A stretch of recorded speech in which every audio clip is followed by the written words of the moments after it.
presenting the transcription feature, Superman. Up in the sky! Look! It's a bird! It's a plane! It's Superman! And now, Superman, champion of the weak and the oppressed, valiant fighter for truth and justice, stronger than a locomotive, faster than an airplane, who came to Earth from the planet Krypton and who walks about among men disguised as mild Clark Kent, news reporter for the Daily Planet. Kent and Lois Lane have discovered that Dr. Morton, Lois' uncle, actually created the weather he forecast, and that a mysterious group headed by a man named Collins was using him for its own evil ends. When we last saw them, Kent and Lois Lane had come to the jail to bring about the doctor's release, only to find that Collins had been ahead of them, flown in the jail walls, and vanished with the old scientist in his power. As our story continues today, some time has passed. The desperate search for the missing Dr. Morton has produced nothing. And meanwhile, a new danger threatens. Listen. Where are we? Right in the narrowest part of the valley. The radium plant's right there ahead. That's the gate. Why, Mr. Kent, the radium plant's right against the steepest part of the mountain. It's right under it. Exactly. So is that little settlement. Workers' houses, mostly. I tell you, Miss Lane, Music Mountain is actually moving. And if it comes down any further, well, there's going to be a real panic. But I don't understand. What's doing it? Here, look up. And you see all that slope of loose rock? Well, it's moving, that's all. It's on the way down. Yes, but why? Search me.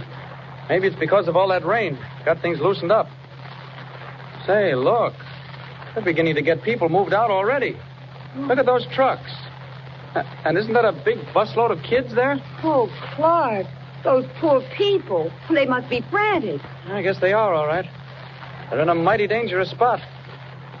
Well, we've got to get going. Who's this man we're going to see? Milo Fales. He's the acting head of the radium refinery. Oh, I didn't know they found radium down here. Well, they don't. But they send the pitch blende ore down here to be refined. Remember what your uncle said that night they arrested him? I wasn't there. He said he'd been doing some work for Fales, trying to find a simpler refining process. And I just happened to remember it myself. What do you mean? Well, Lois, we've tried everything, and we've come up against a blank wall. Not a single lead. Your uncle's just vanished. Well, this is our last chance.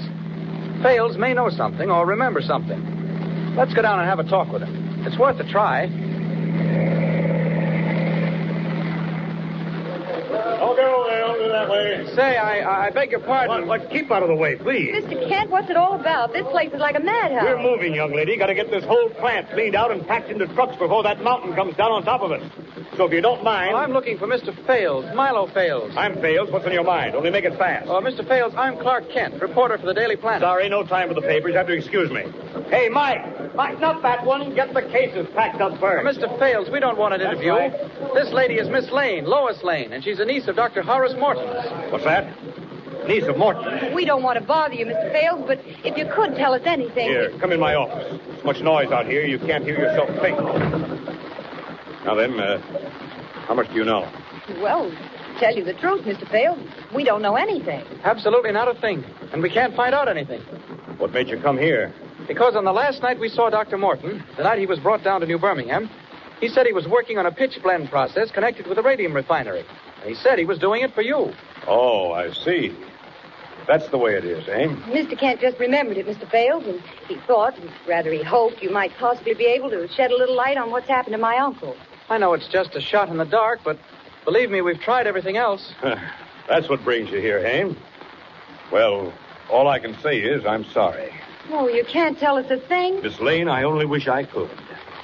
You say you haven't any idea at all where your uncle is? No, Mr. Fales, I don't even know if he's alive. Oh, yes, he's alive. I mean, he must be. But you don't know anything more about him? Mr. Kent, that was the name, wasn't it? Yes. My connection with Dr. Morton was really nothing more than casual. Less than that. He was interested in chemistry, and he thought he might be able to help us. Help you how, Mr. Fales? Well, we refine radium. Very difficult process. Over 35 different steps. Dr. Morton thought he might be able to find a simpler process. Radium? That's very valuable, isn't it? Valuable? Look here, young lady. Just look out this window. You see those trucks? Yes. What about them? They're piled with pitch blende ore, about a quarter refined. Can you imagine what that stuff is worth, just as it is? The pitch blende ore as it stands on the trucks? As it stands on the trucks, 25 tons of it.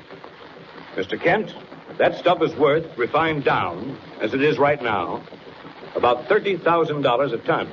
Great Scott. Maybe you see now why we're breaking our necks to get it out, before that mountain comes down and buries the whole works. Oh, my goodness, Mr. Bales, you go right on about whatever you were doing. Miss Lane, if I could do anything to help you find your uncle, I'd talk all day. But I can't, and I can only say I'm sorry. Hello. Dale speaking. Yes? Yes, I know. Well, it isn't raining now, is it? All right. All right, I know. Just as fast as we can. Well, I can't work miracles. Keep your eye on it. Let me know. That's our engineer up on the mountain. He says there's not much time.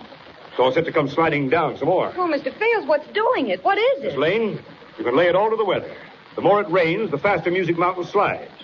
Right now, it's only 50 feet from our rear wall. How fast is it coming now? And so far, about 20 feet a day. But if it rains much more... Oh, but it isn't raining now. No, not here. But up on the mountain, it's raining cats and dogs. Oh, those poor people in the settlement. What'll happen to them? Nothing, if they keep moving. If they stay where they are, well... Oh, it's dreadful, Mr. Kent. Isn't there anything we can do? Well, Miss Lane, we're newspaper people. All we can do is write it up. Well, I'm going to help them. I don't care. If you think I can just sit back and write about it, you'll... Mr. Bales, thank you so much. Thanks for nothing, eh? Sorry, Miss Lane. Oh, you can go out quicker by that side door. I'm going to stay here a minute. Joe! Joe, make it fast. Get that stuff loaded, ready to go. Go on, move now. Well, I'm sorry, Miss Lane. I thought maybe we'd get a lead on your uncle. Oh, it wasn't your fault we didn't. Come on, I do want to see what's happening to the poor people who are trying to move. Out of this door, he said. Golly, look at those trucks.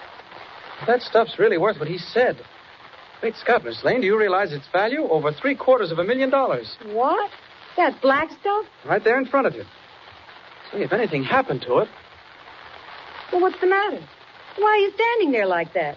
Mr. Kent. Lois. Miss Lane, did it seem to you that Mr. Fales, the manager...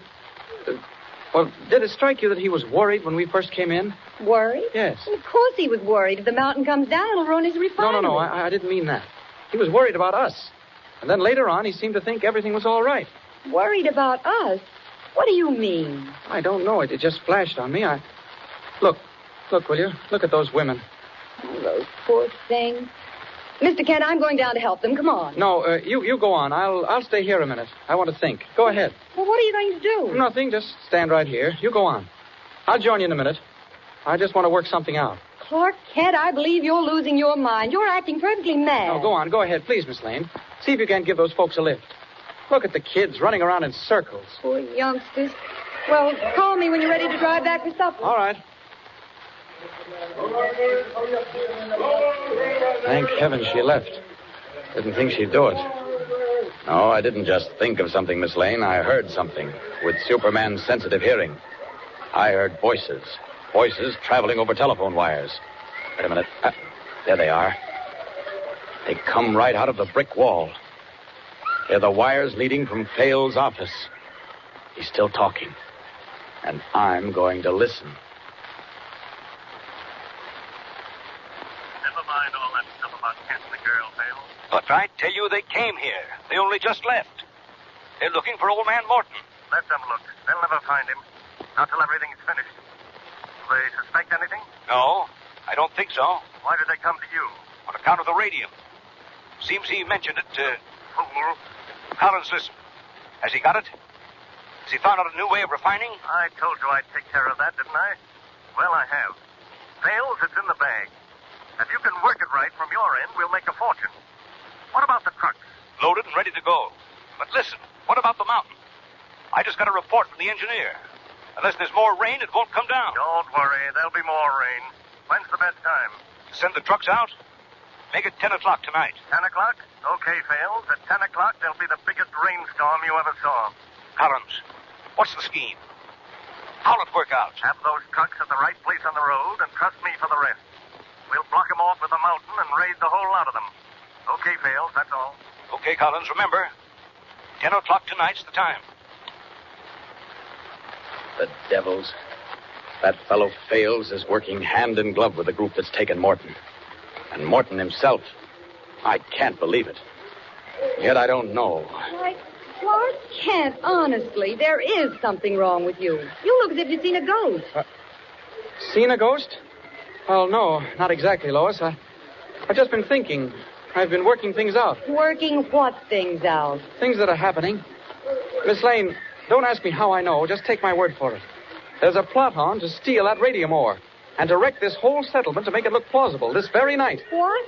Mr. Kent, what? Well, how do you know? It can't be. But it is. And I'll tell you something else, too. Your Uncle Horace, Dr. Morton, is right in the thick of it. Now then, let's figure out what to do. How much can Superman in the person of Clark Kent really tell Lois Lane without giving away his secret? And will she believe what he tells her? And even so, what can they do to prevent the climax fast approaching when Music Mountain comes rolling down on the settlement? Tune in and follow the story of Superman. Up in the sky, look! It's a bird! It's a plane! It's Superman! Superman is a copyrighted feature appearing in Action Comics magazine.